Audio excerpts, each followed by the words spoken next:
In the heart of a brutal sandstorm, a lone man lay trapped beneath the crushing weight of metal and wind. Out of the swirling red haze came 3 tiny German shepherd pups, frail in size, but fierce in spirit, fighting against the storm to reach him. Each had their own scars, their own quiet strength, and together they began an impossible rescue. What happened in those next hours would forge a bond stronger than the desert itself. But the most extraordinary choice was still to come. What could make them stay when they were finally free? The first light of morning spilled across hollow dunes in long, wavering strokes of gold, brushing over the jagged ridges and low mesas until even the dust in the air seemed to glow. The desert had its own way of waking slow and unhurried, letting the heat creep in like a tide that never retreated. Ethan Cole had always noticed it during his patrols, the way the air seemed almost gentle for a fleeting moment before the weight of the day settled on your shoulders and the wind began to carry more grit than comfort. He sat in the driver's seat of his old pickup, one arm resting on the wheel, the other leaning against the open window, letting the warm breath of the desert graze his sun-darkened skin. At 42, Ethan's build was still that of a soldier who had carried more than his share of weight in the field, broad in the shoulders, with the kind of strength that came from years of work, not hours at a gym. His hair was cropped short, flecked with silver at the temples, his jaw framed by a beard that was kept more out of habit than care. The deep lines etched into his face had less to do with age than with the kind of days that leave marks on a man's spirit. He had come to Hollow Dunes only a few months earlier, carrying more than just the dust of the road. The loss of his wife had left a space inside him that nothing seemed able to fill. The house they had shared felt too large, the nights too long, the quiet too sharp. Taking the patrol job here had been less about duty and more about staying in motion, as though moving through the vast emptiness of the desert might help him carry his own. That morning the air felt different, not just warm but heavy charged with a faint metallic tang that clung to the back of the throat. The local weather bulletin had mentioned a sandstorm building somewhere to the south. But Ethan knew the desert well enough to understand that forecasts here were guesses at best. Storms didn't follow timetables. They rose when they pleased and struck without asking permission. He adjusted the brim of his cap eyes, scanning the long stretch of State Route 9 ahead of him, a ribbon of faded asphalt cutting through the pale expanse. On the passenger seat, his gear lay neatly arranged, a battered thermos, still warm with coffee. A map folded into precise quarters, a handheld radio, and a standard-issue sidearm resting in its holster. But the map he carried today was different. It had been slipped to him just before his shift by a technician. He barely knew a young man with nervous hands who spoke quickly and avoided meeting Ethan's eyes. The route marked in red took him further west than usual, beyond the familiar patrol grid. Routine recalibration, the tech had said, voice tight. Ethan hadn't asked questions. Out here you learned to keep your curiosity in check until you had reason to let it off the leash. The first miles passed in a steady rhythm, the hum of tires over cracked pavement, the occasional shimmer of heat rising from the road, the faint whistle of wind squeezing through the truck's weathered seals. But soon the landscape began to change. The road narrowed into a gravel track lined with brittle sage and hunched mesquite trees, their branches clawing at the air as if trying to hold on to something invisible. The sky to the south was deepening, a yellow-brown haze smudging the horizon like smoke from a far-off fire. Ethan reached for the radio, pressing the transmit button.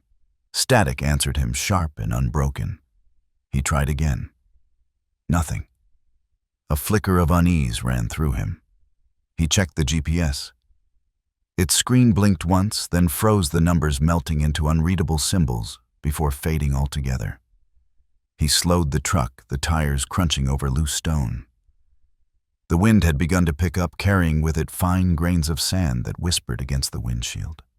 He rolled the window higher, feeling the temperature shift as sunlight began to dim behind the swelling haze. The desert was changing its face. The route led him into a shallow basin where the wind curled and twisted like a living thing.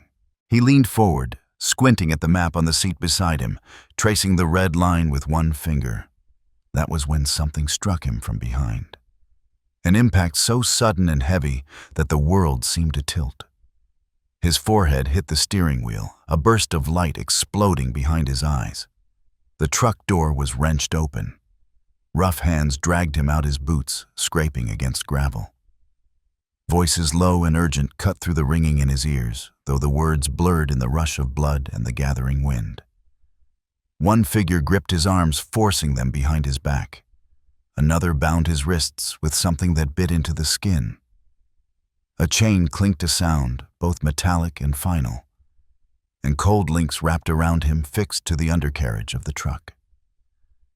The sand in the air was thickening now, curling around their shapes like smoke, softening edges, turning faces into shadows behind scarves and goggles.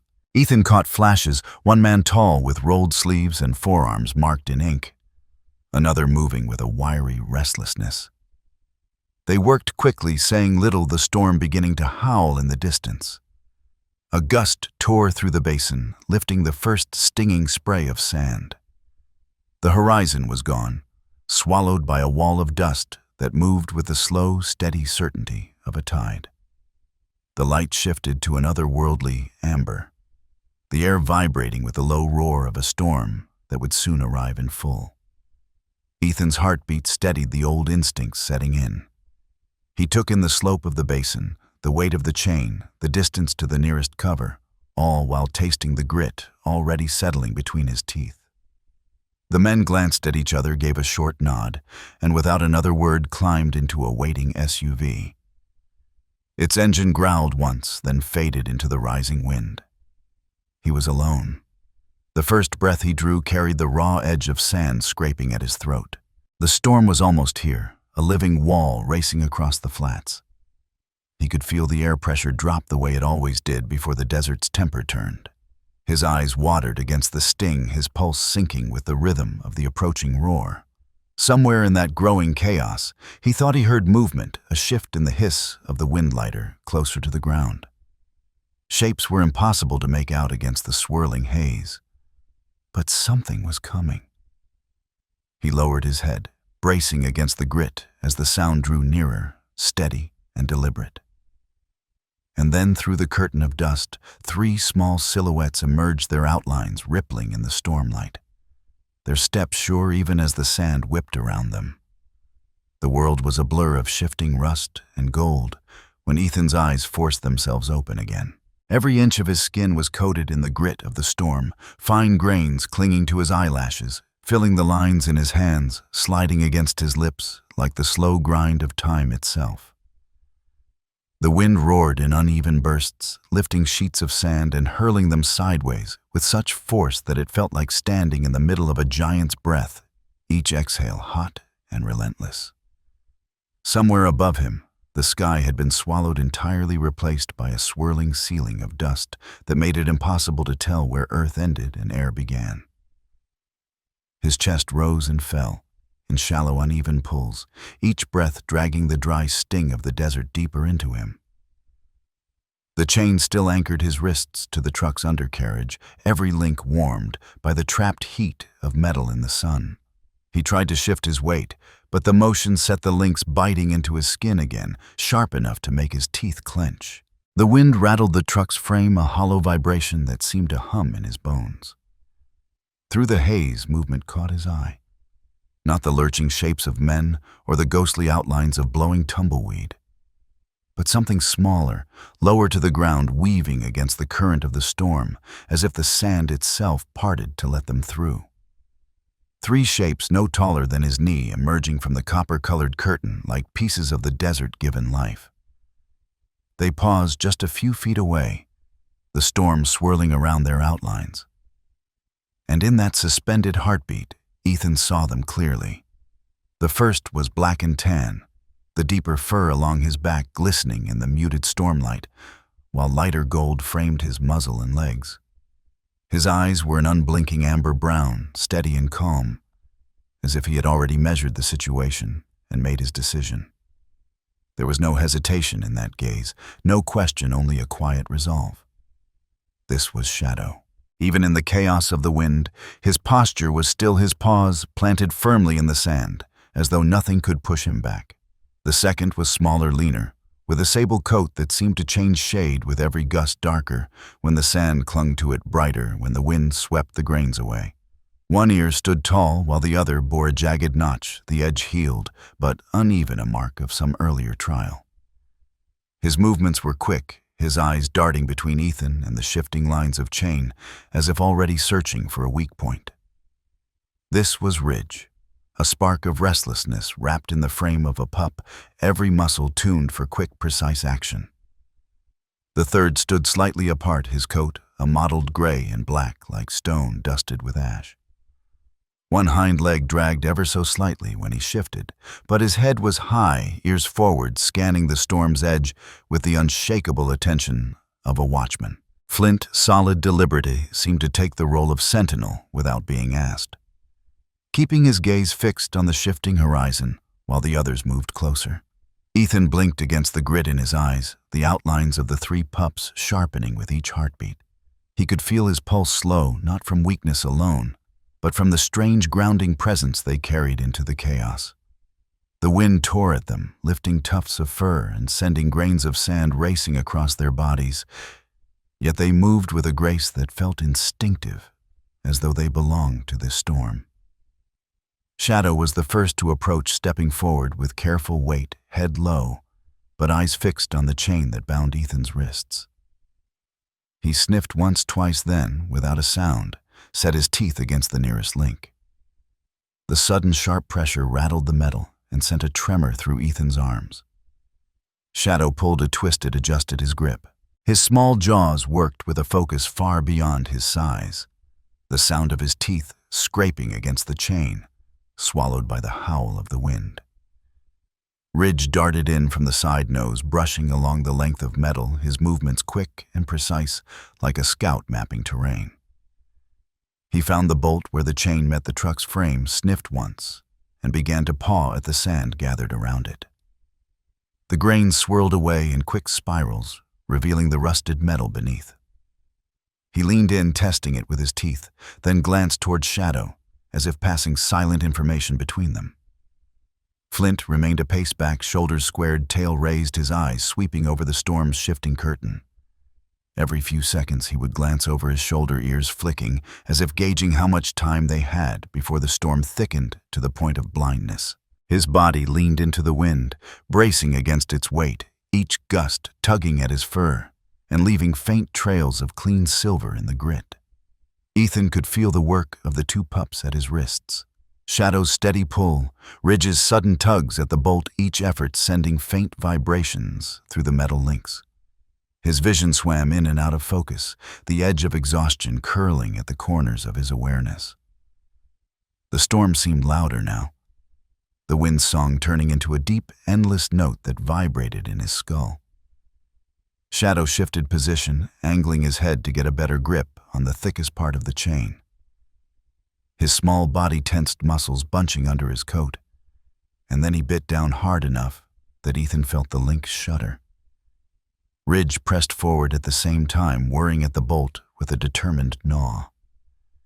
The sound of metal under strain was faint, almost lost to the storm, but Ethan heard it, an unmistakable groan of something about to give. Flint's bark was short and sharp, almost lost in the wind, but the tone carried urgency. He stepped sideways, eyes fixed on some shifting shadow in the distance, then looked back at the others. The sand around them was thickening the air, turning into a wall that pressed close and stole the horizon. Ethan's arms ached, but with each shift of the pup's work, he felt a fraction more movement in the chain. Shadow growled low, not in warning, but in effort, the sound vibrating against Ethan's skin. Ridge gave one last twist at the bolt, and suddenly there was a jolt. The chain slackened just enough for the links to shift against his wrists. The relief was instant and heavy, a sudden absence of pressure that made his hands tingle as blood moved more freely. The sensation blurred with the haze already clouding his mind, and he felt the edges of his strength slipping away. The world narrowed to the feel of sand sliding against his skin, the sound of the wind, and the faint shapes of 3 small bodies moving with purpose in the storm's heart. Shadow released the chain, stepping back just far enough for Ridge to take his place. Flint moved closer now, positioning himself to shield Ethan from the worst of the wind. The wall of dust roared around them, swallowing their outlines into its shifting red veil. But the sense of movement and warmth remained a small circle of life in the storm. Ethan let his head rest against the hot metal of the truck's frame, his eyes closing as the last image etched itself in his mind. 3 pups, eyes bright, working together with the certainty of creatures who had chosen their place. The chain loosened again under their combined effort, and the sensation of it falling slack around his wrists was the last thing he felt before the darkness rose up to meet him. Night fell over hollow dunes without warning, as if the storm itself had swallowed the sun whole and replaced it with a shifting sea of red. The sandstorm had grown into something alive, an immense restless presence that clawed at the earth and sky alike. Every gust came like a blow, hard and unrelenting, carrying grit that scoured skin raw. The air, once blistering with daytime heat, began to cool rapidly, each breath now laced with a chill that seeped in when desert darkness pressed close. Under the battered frame of the truck, Ethan was a shadow among shadows, half conscious and heavy-limbed, the chain that had bound him now lying slack in the sand. The 3 pups had not left his side since the first link gave way. They were small against the violence of the storm, yet moved with an instinct that made them seem older than their size and months should allow. Shadow, his black and tan coat streaked with sand, took the lead. He pushed his head under Ethan's arm, nudging firmly until the man's weight shifted forward, then stepped ahead into the wind ears, flattened eyes, narrowing against the spray of grit. Each step forward was a choice, paws sinking into soft drifts, one moment crunching over crusted layers the next. He tested the ground before committing, feeling for solid footing that could hold both his weight and the uncertain drag of the man behind him. Ridge stayed close on Ethan's left side, his sable coat turning the color of rust beneath the storm's light. The notch in his ear caught the wind, twitching like a torn flag.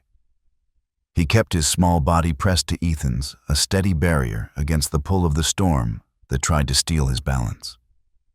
Every time Ethan wavered, Ridge leaned into him, his movements quick, correcting each slip before it became a fall.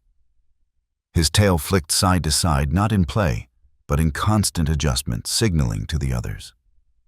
Behind them, Flint took the rear. His brindled fur was so dusted with grit that only the faint sheen of his eyes gave away his face. Each time Ethan's weight lagged, Flint pressed his chest against the man's calves or nudged his heel with a firm push of his nose, urging him forward. His hind leg dragged faintly, but he never faltered, taking on the role of anchor, making sure nothing and no one was left behind. The wind roared and shifted, driving walls of sand across the flats in waves so dense they turned the air opaque. Visibility shrank to a narrow pocket of space just large enough to see the shape of Shadow's tail ahead. Beyond that, the world was a blur of moving dust, the storm's heart beating in red and gold. It was a strange, suspended kind of darkness, the kind where distance lost meaning, and every step felt both endless and urgent. Ethan drifted in and out of awareness, the pull of exhaustion heavier than the chain had ever been. Yet each time his knees began to fold, he felt the small, solid press of Ridge at his side, the bracing push of Flint behind the guiding line of shadow ahead. There was no bark to break the wind's voice, no sound but the storm, yet their presence was as steady as a hand on the shoulder. Miles away, at the Canyon Hollow Medical Outpost, Nora Hale sat hunched in the glow of a dim console, the hum of outdated equipment filling the otherwise silent room. Her dark hair was twisted into a loose bun, strands sticking to the sweat at her temple. The night shift was usually quiet, dull, even. But tonight something strange flickered across the thermal camera feeds. Unit 4 Bravo, mounted on a ridge-path sensor post, had been flagged unreliable for months. Yet there it was, feeding a shaky, grainy image into the monitor. Nora adjusted the contrast, leaning closer. A human heat signature burned faintly against the cold sweep of the desert, slumped uneven in shape. Around it moved 3 smaller heat spots, their sizes too compact to be people. She frowned, narrowing her eyes. She switched to a second feed from an old wildfire watch pole farther west. Static rolled across the screen before a new angle settled into focus. There, blurry but unmistakable, a man's outline dragged forward, flanked by 3 small bodies low to the ground. They weren't circling, weren't attacking. They were moving with him in formation, almost pulling and pressing, their shapes shifting position with each step as if to guard every side. Nora's heartbeat quickened. "What are you?" she whispered, her voice lost in the empty room. She zoomed in as far as the feed would allow, and for a moment, she thought she could make out tails lifting in the wind, ears pinned flat. The storm's interference made the footage shimmer, the colors bleeding into one another, but the rhythm of their movement was clear. They were helping him. The small one in the rear would push. The one at his side leaned in. The lead kept the line straight through the blowing sand. Her hand knocked over her coffee mug as she reached for the radio-dark liquid spreading across the desk and seeping into half-finished reports. She barely noticed. Her voice was clipped and urgent. "Dispatch, this is Nurse Hale at Canyon Hollow Outpost. I have a possible injured civilian in the field west sector, storm conditions active. Accompanied by 3 small canines, possible shepherd breed. Thermal confirms movement." Static answered at first, the storm cutting across the signal. She repeated herself, pressing the transmit button harder, as though force could carry her voice further. When the reply came, it was strained and fractured, but enough to confirm they had heard. She was already on her feet, moving quickly toward the equipment bay to find gear. Out in the storm, Shadow slowed to test the ground again. Ahead lay a stretch of sand that moved in strange ripples, the wind shaping it into an unstable surface.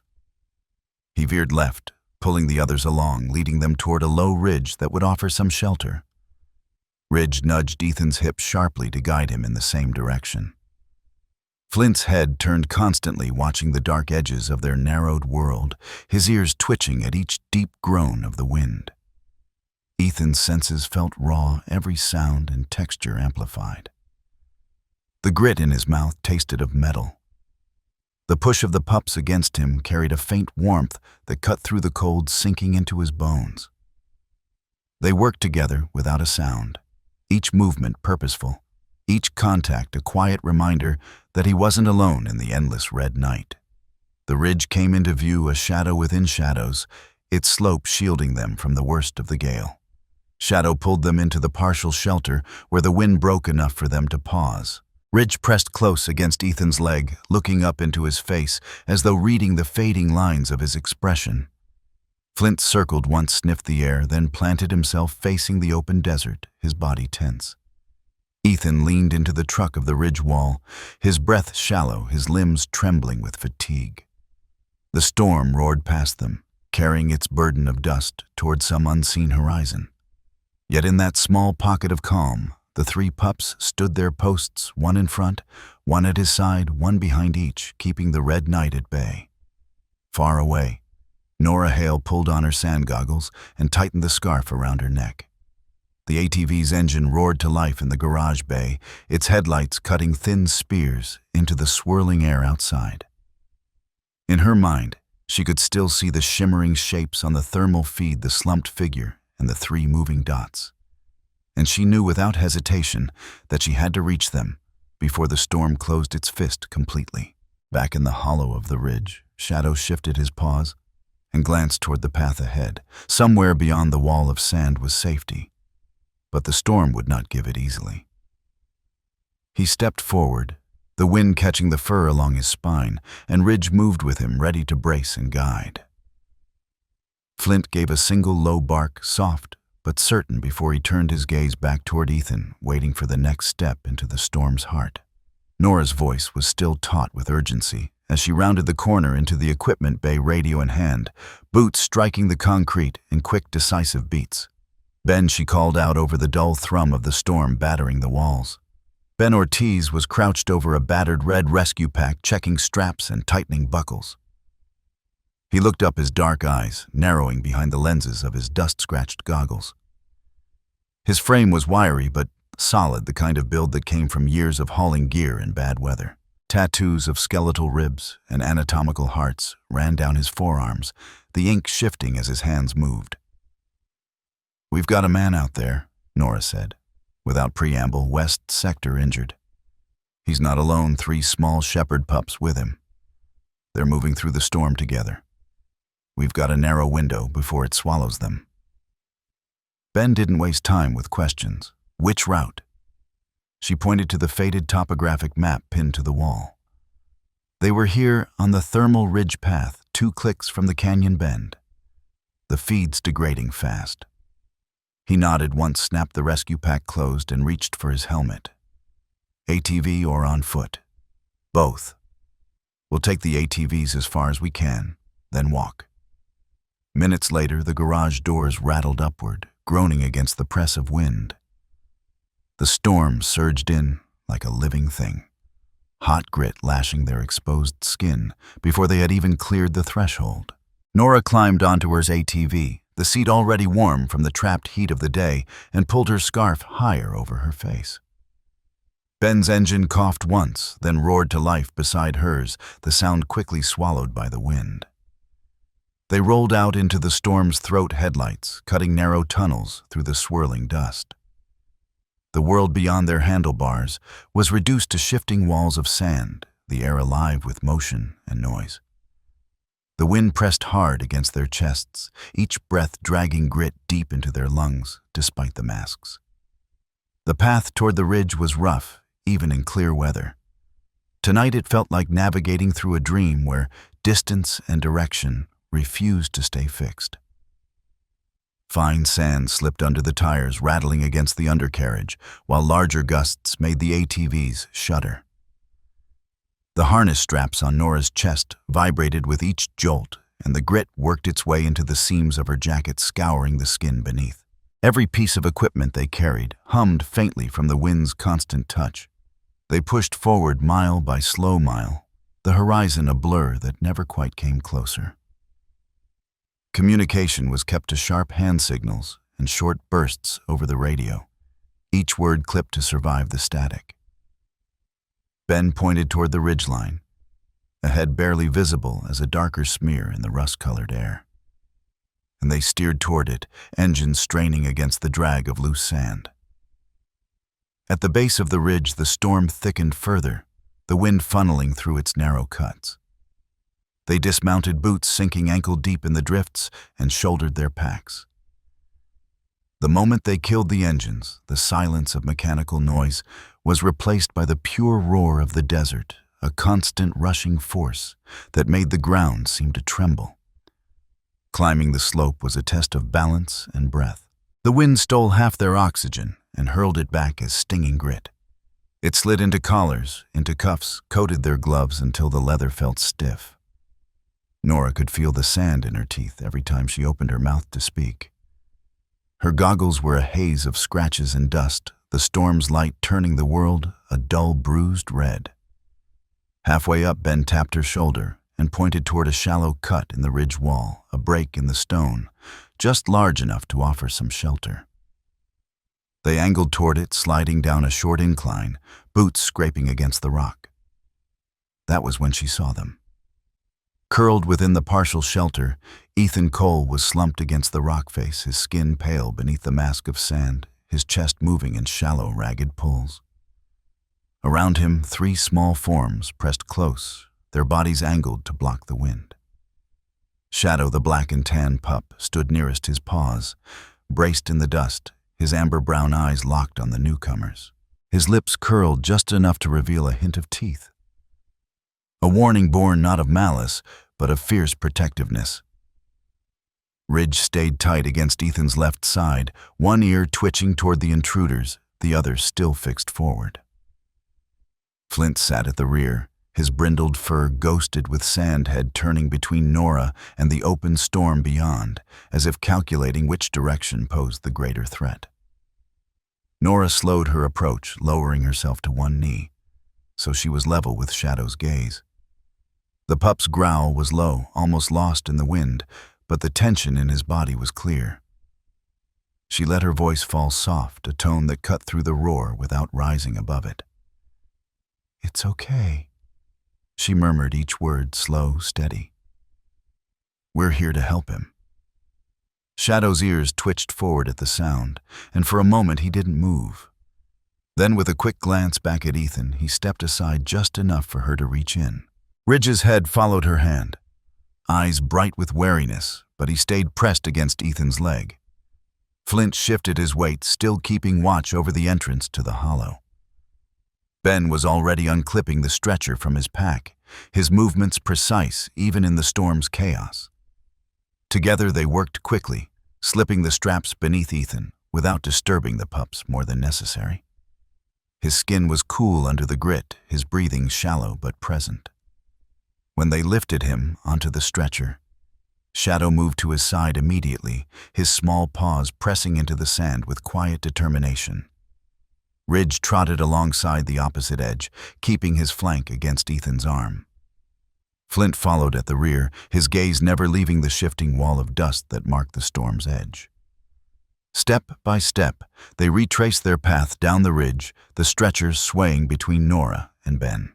The pups moved in perfect unspoken coordination, never straying far, their small forms cutting through the storm like fragments of darker shadow.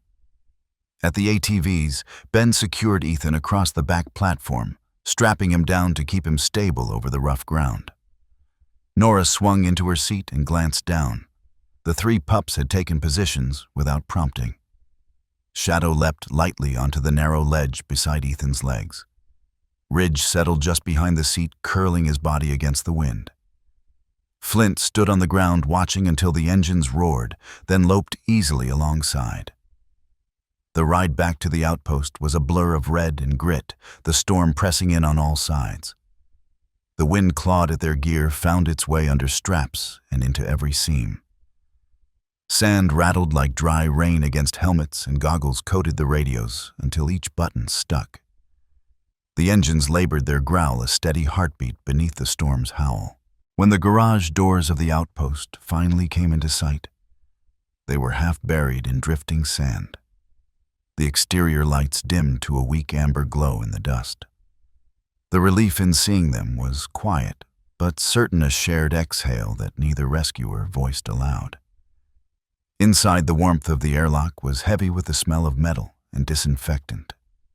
Ben and Nora moved Ethan quickly through the narrow corridor toward the medical wing, the pups trotting beside them as if they had always belonged in the space.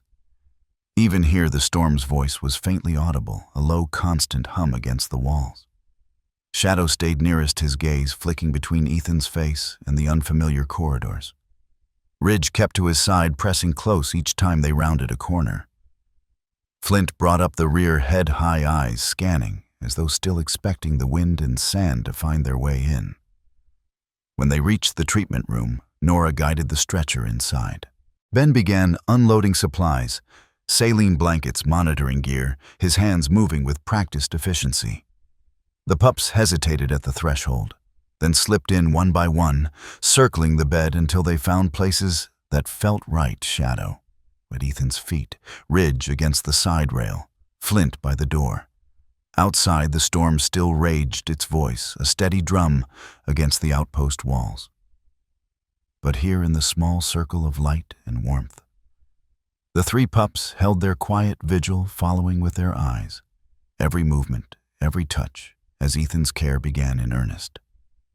And as Nora adjusted the monitors and Ben checked the splint on his wrist, it was clear that no matter how fierce the wind roared beyond these walls, none of them intended to let him face it alone again. When consciousness finally returned, it came in pieces like fragments of light, slipping through half-closed blinds. Ethan's first awareness was of sound, a faint, steady beep from somewhere near his head, followed by the soft hiss of air through a vent. Then came the weight of stillness in his body, the ache that settled in his muscles like they had been carved from stone. He forced his eyes open, and the world swam into focus in muted tones of white and pale green. The ceiling above him was unfamiliar low and lined with hairline cracks that had been painted over more than once. Turning his head sent a slow wave of dizziness rolling through him, but he managed to look toward the window across from the bed. Pale morning light filtered through layers of dust and glass pooled against the far wall. His throat felt dry enough that each swallow felt like dragging sand over stone. A rustle of fabric drew his eyes to the side. Nora Hale was in the chair near the corner, her elbows on her knees, reading from a clipboard. Her dark hair had been pulled into a loose knot at the back of her head, a few strands falling to frame her face. She looked up when she sensed his movement relief flickering across her tired features. "You're awake," she said softly, setting the clipboard down. 2 days. You've been out for 2 days. He tried to speak, but the sound that came out was a dry rasp. She poured water from a carafe into a plastic cup and held it out to him. He took it with his uninjured hand, the coolness shocking against the heat in his mouth. Each sip felt like life seeping back into him, though it took effort not to drink too fast. When the cup was empty, she sat back slightly studying him. "I suppose you should know," she said, her tone shifting towards something more deliberate. "They haven't moved since we brought you in. Haven't eaten. Haven't even left the door. He managed, his voice still rough. Nora's lips curved into the faintest smile. "The pups, the 3 that came in with you. I tried coaxing them to the break room. Even brought food down. They just stayed put.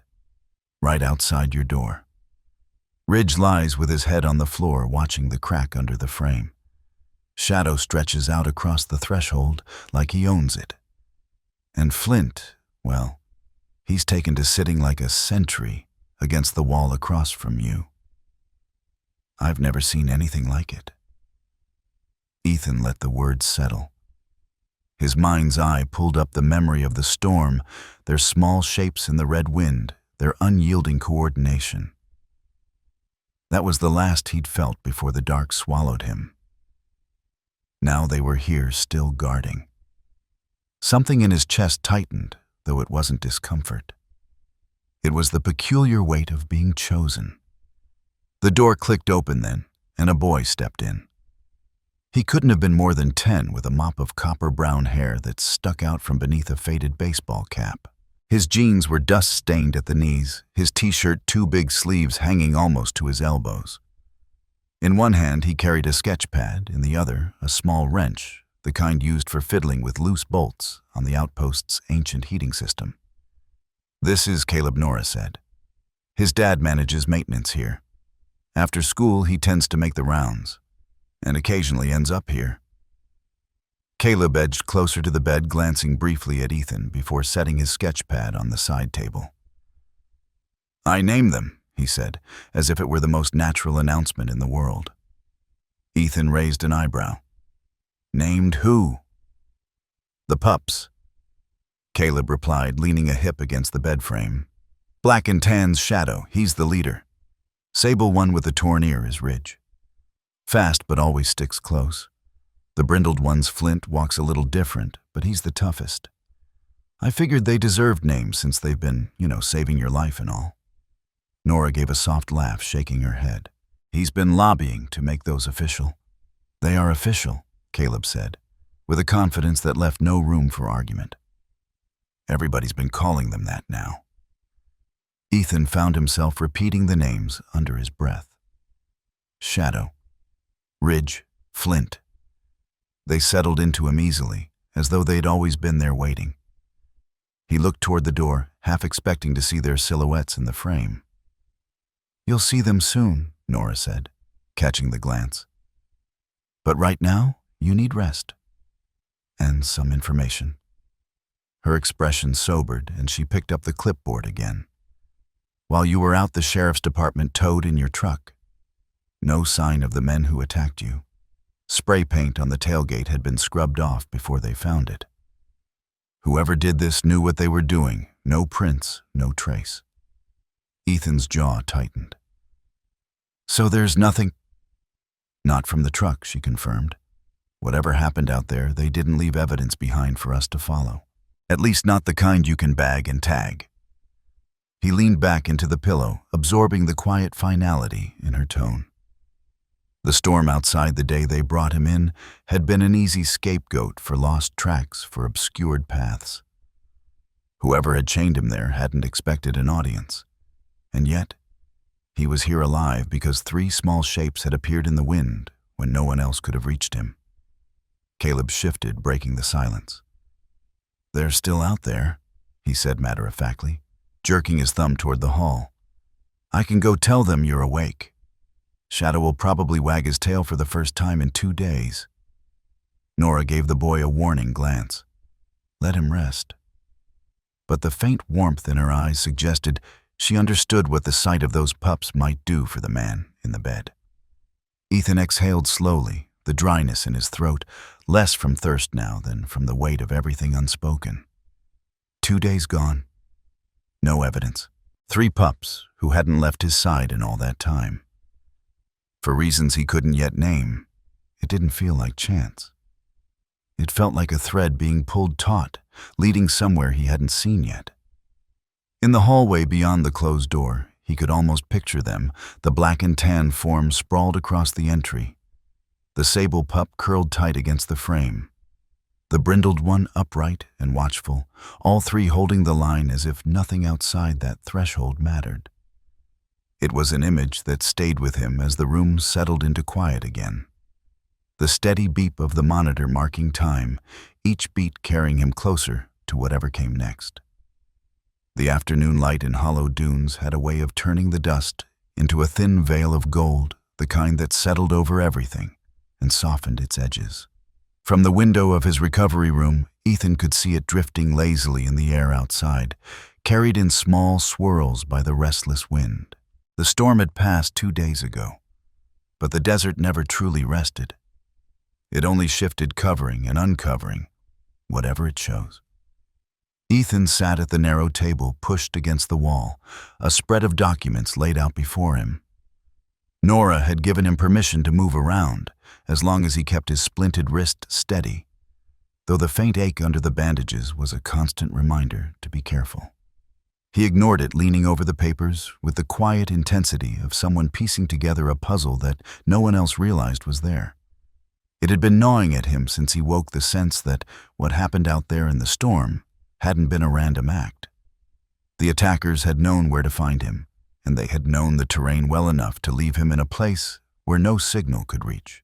That kind of precision didn't happen by chance. He reached for the map first, the one the young technician had slipped him before his patrol. It was worn at the folds, the red route line still bold against the faded background. But when Ethan compared it to the standard patrol chart from the outpost archives, the differences emerged. The route he had been given veered west earlier than the official map, leading directly into a section of terrain marked by faint, almost forgotten notes, signal dead zone. No comms relay. His gaze lingered on that area, tracing the faint contour lines. That was exactly where the ambush had taken place. Whoever had altered the route knew it would take him into a pocket where no one could hear him call for help. He set the maps side by side, leaning closer to study the approval stamp in the corner of the altered one.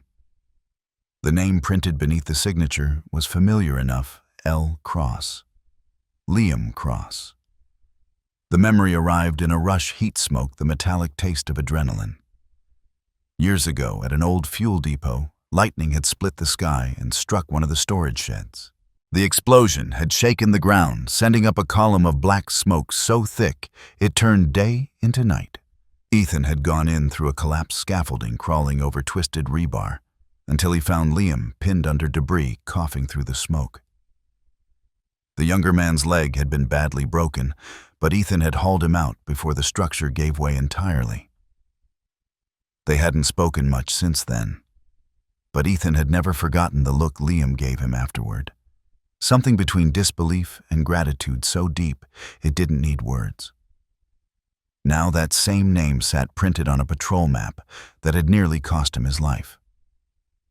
He studied the signature itself, his eyes narrowing. The one on this document was neat, deliberate, with no hesitation. But in the personnel file Nora had pulled for him earlier, Liam's signature was entirely different. Quick strokes, a long looping L, and a distinctive hook on the final S. This wasn't just suspicious, it was forged. Ethan sat back his chair, creaking quietly. The air in the room felt heavier now, as though the dust outside had crept in to settle on his thoughts. Someone had gone to the trouble of faking an approval from a man he'd once saved, altering a patrol route to lead him directly into danger. That meant one of two things. Either Liam was involved, or someone wanted Ethan to think he was. The wind outside rose suddenly, rattling the window pane with a dry, hollow sound. It broke his focus just enough for him to glance around the room.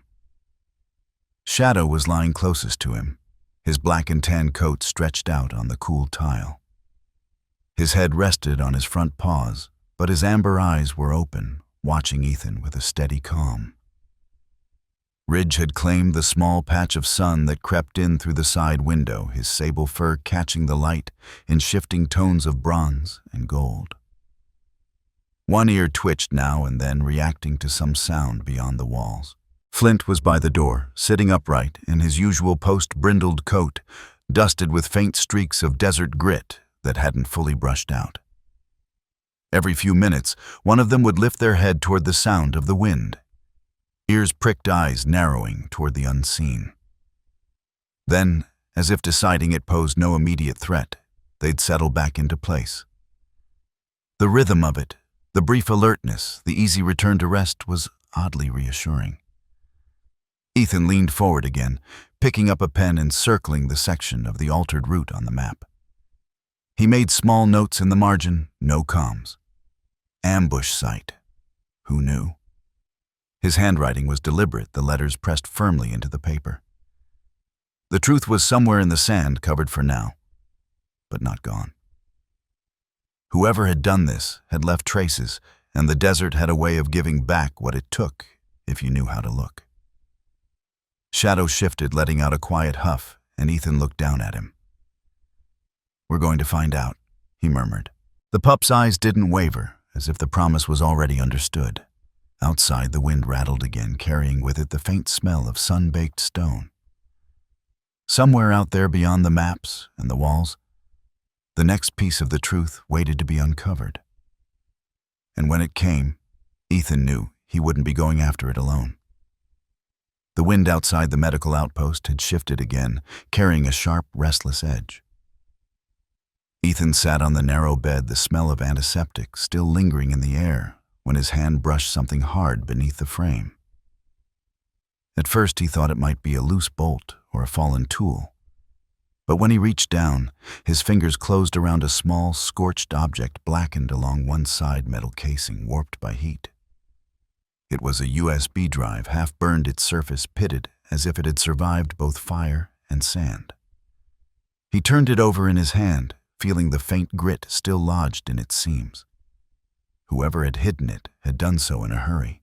With the help of an old terminal in the storage office, Ethan coaxed it to life. The files that emerged were fractured, corrupted fragments, broken audio clips, and half-rendered images. Most of the video was too damaged to play, but one audio file sputtered into clarity.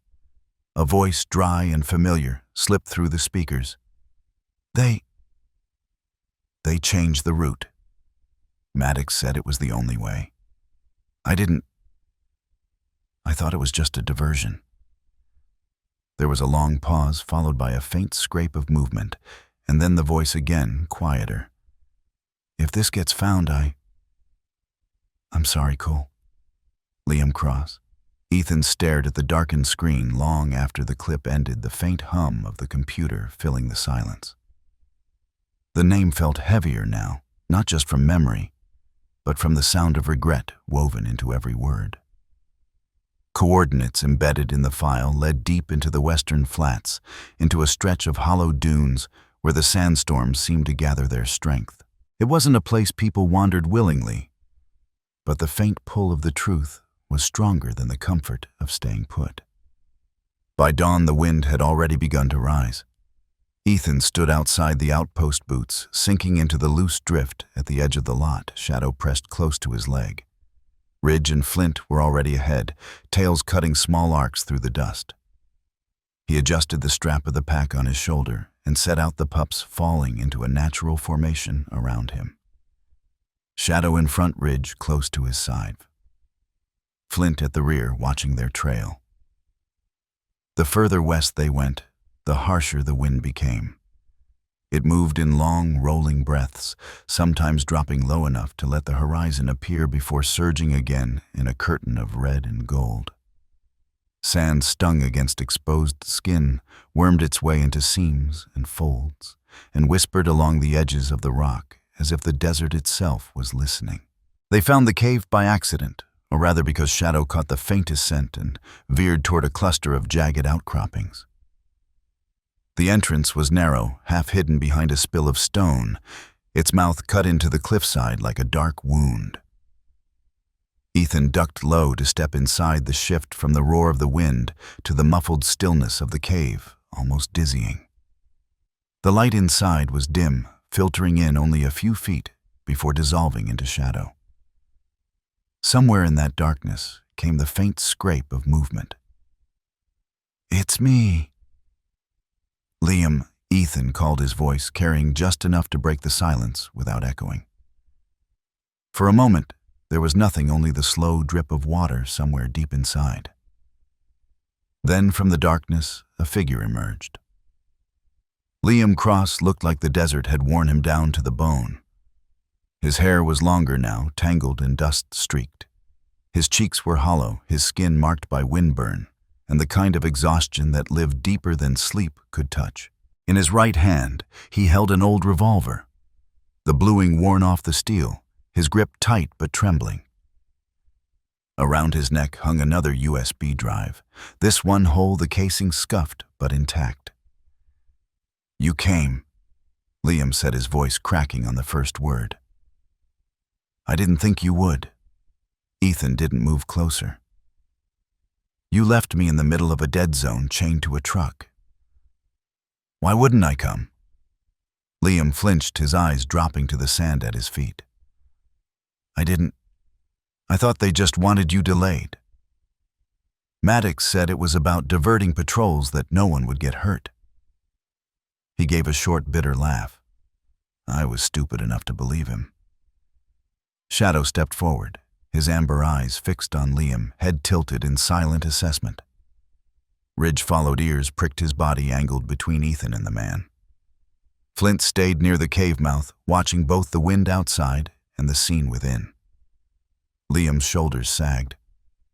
He had leverage. Old debts, things from before I joined the outpost. Said if I didn't make the change, he'd find someone who would, and make sure I took the blame for everything else. He swallowed hard, then reached for the drive around his neck.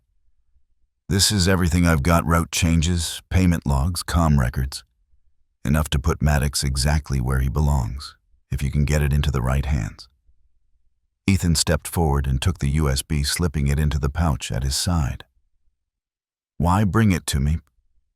"Because you're the only one I can trust to see it through," Liam said, his gaze flicking briefly toward the pups. "And because I owed you. I still do. You pulled me out of fire once. This is the best I can do to pull you out of this." The revolver hung loosely in his grip, now the fight gone from his posture. Shadow took a careful step closer, sniffed at Liam's boots, then sat down without a sound. Ridge's tail gave one short flick, not in welcome but in acknowledgement. Ethan met Liam's eyes and nodded once. Then we ended. The wind outside rose in a long, low howl, rattling the stones at the cave's edge. In the muted half-light, it sounded almost like the desert itself was listening to the promise. The storm had been building all afternoon, a low growl at the edge of the horizon that slowly grew into a restless roar. By nightfall, Hollow Dunes was once again wrapped in a haze of wind-driven sand, the air tinged with the coppery scent of dust and the sharp bite of electricity. Streetlights in the small town center swayed in their sockets, their beams fractured by the storm's breath. Out past the last row of buildings near the rusted skeleton of the old railway depot, a lone figure moved through the darkness. Reeve Maddox was a man built for slipping between shadows. His shoulders hunched, his steps measured and quick. He wore a sharp, tailored coat despite the grit in the air, the hem snapping in the wind like the flag of a retreating army. Slung over one shoulder was a duffel bag, its weight shifting with each stride. Inside the carefully chosen remains of a life about to be abandoned, cash in bound stacks, a burner phone, a revolver wrapped in cloth, and a single bottle of good whiskey. He kept his head low, scarf drawn tight against the cutting sand, and aimed himself toward the railway tracks. If he reached the junction beyond the depot, there was a freight run heading west before dawn. By the time anyone realized he was gone, he'd be far beyond their reach. But the desert had other plans. They came out of the storm like they had been born from it, three small shapes moving with purpose, their outlines made ghostly by the whipping sand. Shadow was first, his black and tan coat streaked with dust, eyes bright and locked onto the man's path. Ridge flanked from the left, the torn ear catching the flicker of a street lamp as he slipped silently over the sand. Flint, steady and watchful, approached from behind his brindled coat, blending perfectly with the storm's palette. Maddox didn't see them until Shadow broke into a run, cutting across his front with the precision of a seasoned intercept. The pup's paws kicked up small bursts of sand as he slid to a stop directly in Maddox's path stance, wide head, low eyes, unblinking. What the Maddox hissed, taking a half-step back. Ridge appeared a heartbeat later on the man's other side, the sable fur along his spine rippling in the wind. He didn't bark, didn't lunge, just moved in closer. His body angled to herd Maddox away from any open escape. Flint closed the gap from behind his pace, deliberate, ensuring there was nowhere left to go that didn't pass between sharp eyes and sharper instincts. The man froze, his gaze darting between them. They were small, still young enough to be underestimated, but there was something in the way they moved together that unsettled him.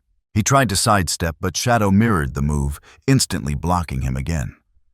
"Get out of my way," Maddox growled, clutching the strap of his duffel tighter. None of them moved. The wind rose, pressing against the back of Maddox's coat, and in the noise he failed to hear the faint crunch of boots approaching from the south. By the time the sound cut through his awareness, Ethan Cole had already stepped into the fractured cone of light cast by the depot's single working lamp. "Going somewhere?" Reeve Ethan's voice was low, even the kind of tone that left no room for pretending. Maddox straightened slightly, though his eyes stayed narrow. "Just out for a walk. In this storm, with a duffel bag big enough to carry your whole life." Ethan took a few more steps forward, closing the distance until the pups shifted slightly to make room for him in their circle. "You've got timing, I'll give you that. Shame it's the wrong kind." Maddox's jaw tightened, the muscles in his cheek flexing. "You think you can stop me out here? I don't have to," Ethan replied, nodding toward the pups. "Looks like you've already been stopped." Shadow took a step forward, then not aggressive, but with enough presence to make Maddox instinctively edge back. Ridge mirrored the motion on the opposite side, his small frame taut with readiness. Flint stayed exactly where he was, the faint lift of his chin, making it clear he would block any attempt to retreat. Maddox's eyes flicked to the revolver in his bag, but he must have known the reach was too far and the odds too short.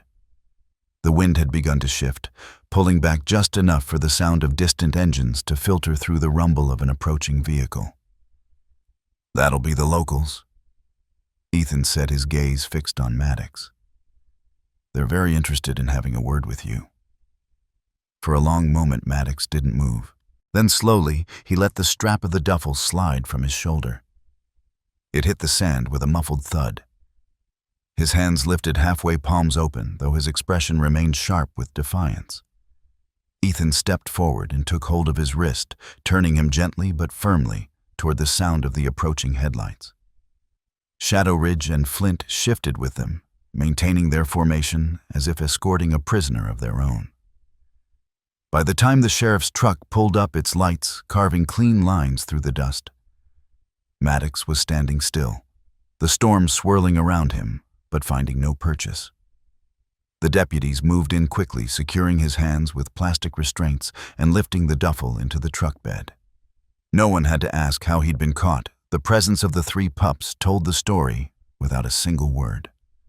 As the vehicle pulled away, Ethan stood for a moment in the quiet that followed. The wind had eased its roar, fading to a low murmur. Sand still moved across the ground in thin veils, but the violent edge had gone out of the storm as if it had spent itself in those final moments. Shadow sat at his feet, glancing up at him with an expression that could only be described as certain. Ridge leaned lightly against his leg ears, flicking at the sound of the truck disappearing into the distance. Flint stayed a few steps back, his gaze sweeping the horizon before he finally relaxed. It was the first time in days that the air felt still enough to breathe deeply. The storm had not fully passed, but in its pause there was the quiet suggestion of something shifting, an unspoken sense that the chapter of pursuit and betrayal had closed, making room for whatever came next. Ethan rested a hand briefly on Shadow's head, the warmth of the pup's fur grounding him in the coolness of the night. "Let's go home," he said. And with the storm settling behind them, they turned toward the lights of hollow dunes, stepping into a future that for the first time in a long while felt like it might hold more than just survival. The morning sun over hollow dunes broke through the last remnants of storm haze, casting a clean gold light across the small civic square. Folding chairs had been arranged in precise rows, their metal legs already warming under the desert heat. A portable podium stood at the front, draped in the town's faded banner, its edges fluttering gently in the lingering breeze. The air smelled faintly of coffee from the concession stand and of sagebrush carried in from the outskirts. The townspeople came slowly at first, trickling in from side streets and dirt lanes, until the square filled with the familiar mix of ranchers in sun-creased denim, shopkeepers in their work aprons, and children darting between the chairs. The mayor, a stocky man with a sunburned neck and a tie slightly askew, stood at the podium, flipping through his notes. His voice carried just enough over the low hum of the crowd.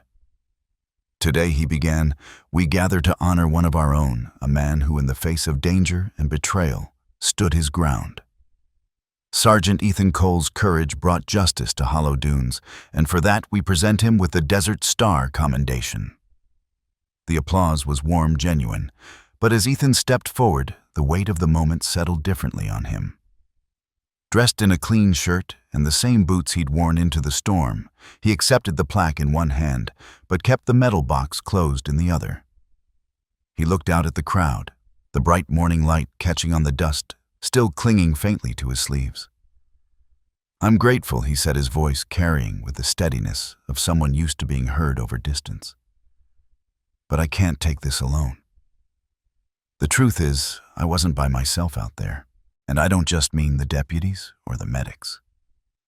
A ripple of curiosity moved through the crowd. In the front row, Caleb sat on the edge of his chair, eyes already bright with anticipation. "I had partners," Ethan continued. "Small, fast, stubborn partners. Partners who didn't need orders to know what was right." He glanced to his right, and from the shade of the nearby awning, 3 familiar shapes emerged. Shadow leading Ridge close at his flank, and Flint steady behind. The crowd reacted instantly, murmurs, a few gasps, and more than one child leaning forward in awe. The pups moved with quiet assurance, their paws making barely a sound on the concrete, eyes fixed on Ethan as they came to stand beside him. "This," Ethan said, resting a hand briefly on Shadow's back, "is why I'm still here. And it's why I'm starting something new. Something I hope will make Hollow Dunes safer than it's ever been." He explained it simply: the formation of the Echo Pup Recon Unit. A small patrol group combining local volunteers with the pups, focusing on remote routes, storm monitoring, and community safety. Not as working dogs in the traditional sense, he said, but as free partners. They choose to be there. And if they choose to be somewhere else, that's their right. The mayor looked momentarily flustered, but the crowd's reaction was unmistakable. Applause broke out louder this time, layered with the excited chatter of children. Caleb was already scribbling something in his sketchpad, probably a new drawing of the pups in uniform. Within days, the training began, not in a fenced yard or a sterile facility, but out in the open spaces where wind shaped the land. Early mornings saw the volunteers gathering at the edge of town, a mix of off-duty deputies, ranch hands, and a couple of retired servicemen. They wore light gear and carried maps, radios, and thermoses of strong coffee. Shadow Ridge and Flint were fitted with small, reflective vests stitched by one of the town's seamstresses. The fabric was bright against their coats, marked with a hand-painted echo in block letters. The vests didn't restrict them. They moved as freely as they had in the storm, the sunlight flashing off the reflective strips whenever they ran. Training wasn't about commands shouted across a field. It was about trust built step by step.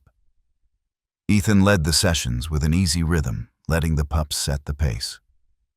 Shadow took naturally to running point, ranging ahead just far enough to scout, but always glancing back to keep the group in sight. Ridge stayed closer, weaving between people and terrain, acting as a moving link between the lead and the rest. Flint, with his steady gait and watchful eyes, brought up the rear, always aware of who was falling behind. They practiced moving over different ground loose sand that shifted underfoot the hard-packed gravel of dried creek beds, the rocky outcroppings where footing had to be deliberate. The pups learned to pause at certain signals, a raised hand, a short whistle, and to wait until the humans caught up. But it wasn't a one-way lesson. The volunteers learned to read the pups too, the tilt of Shadow's ears when he caught a sound, the way Ridge's tail flicked when he caught a scent, the subtle shift in Flint's pace when something in the distance caught his eye. There were light moments, too. Ridge had a habit of snatching small tumbleweed fragments and carrying them for a few steps like trophies before dropping them again. Shadow would occasionally stop mid-run to dig furiously at a patch of sand for no apparent reason, sending volunteers laughing as they skirted around the flying grit. Flint, ever the dignified one, endured these pauses with patient stillness, blinking slowly at the younger two until they resumed the route. By the end of each session, the vests were dusted with sand and the humans were flushed and grinning. The pups would stretch out in the shade, tongues, lolling eyes half closed in that deep satisfaction that came from shared work done well. As word spread, the Echo Pup Recon Unit became more than just a patrol experiment. Parents began bringing their children to watch the morning runs.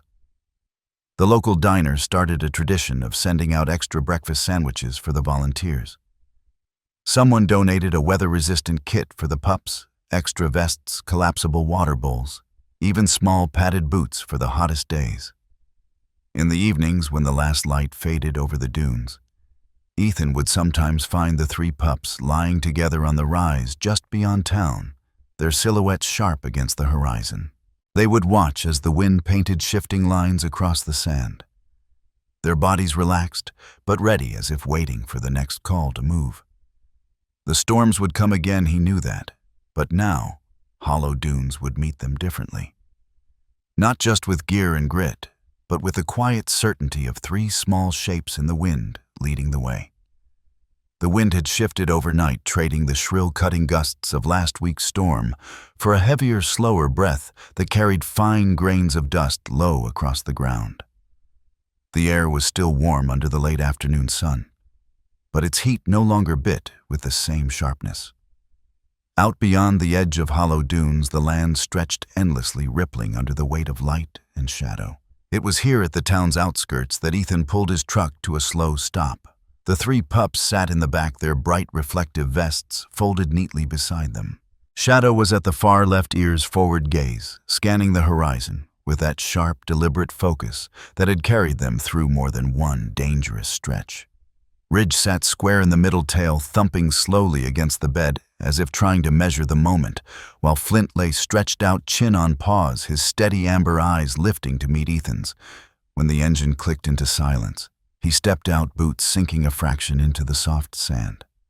The smell of sun-baked earth and the faint tang of iron from distant rock hung in the air. He moved to the back and lowered the tailgate with a quiet creak, motioning toward the open desert.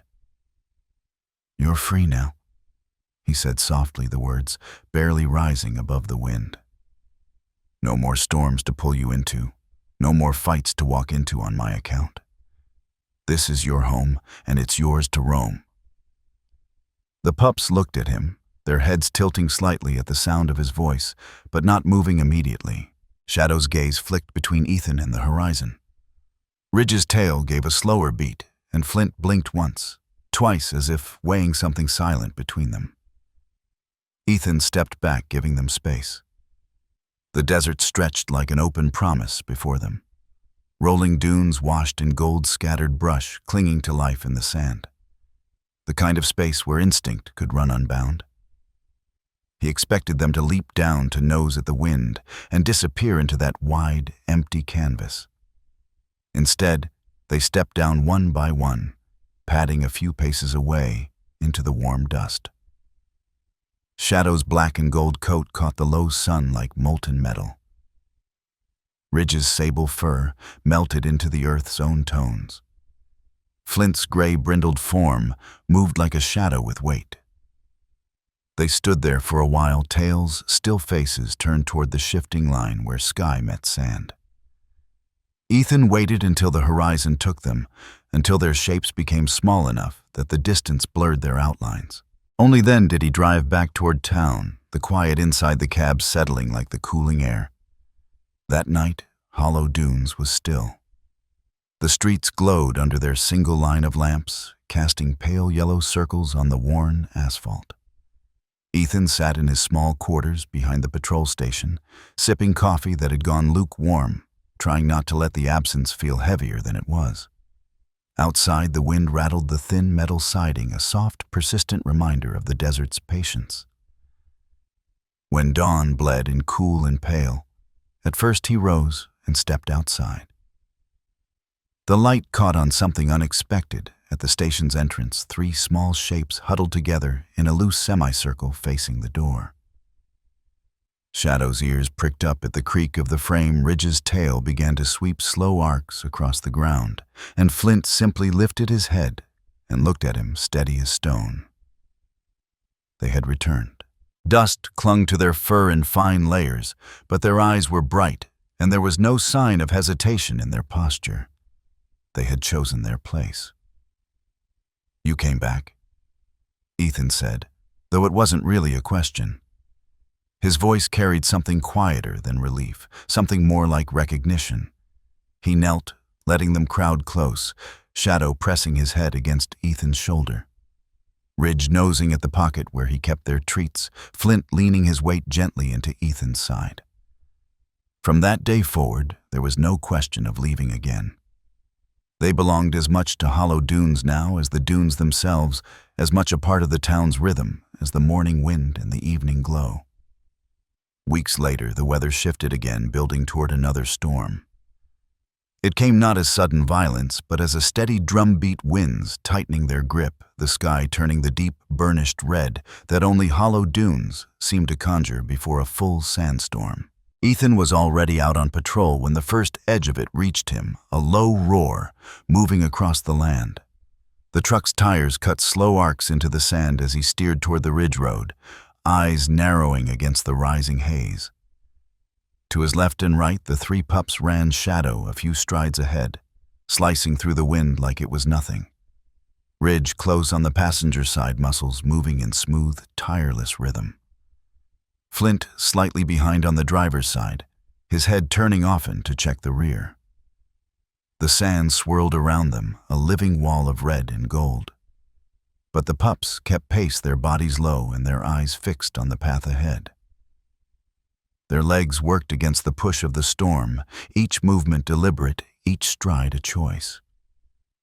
Ethan felt the weight of the moment, the truck, the wind, the shapes at his sides, and knew it was more than patrol now. It was a promise in motion, one that neither the wind nor the sand could strip away. Out there in the shifting desert, with the storm's edge curling around them, 3 small figures ran steady, keeping their ground in a world that tried to move it. And as the horizon disappeared into the storm's heart, those 3 shapes held their place beside him, small, yes, but unyielding, etched against the red, like a living emblem of friendship and loyalty that no distance could scatter.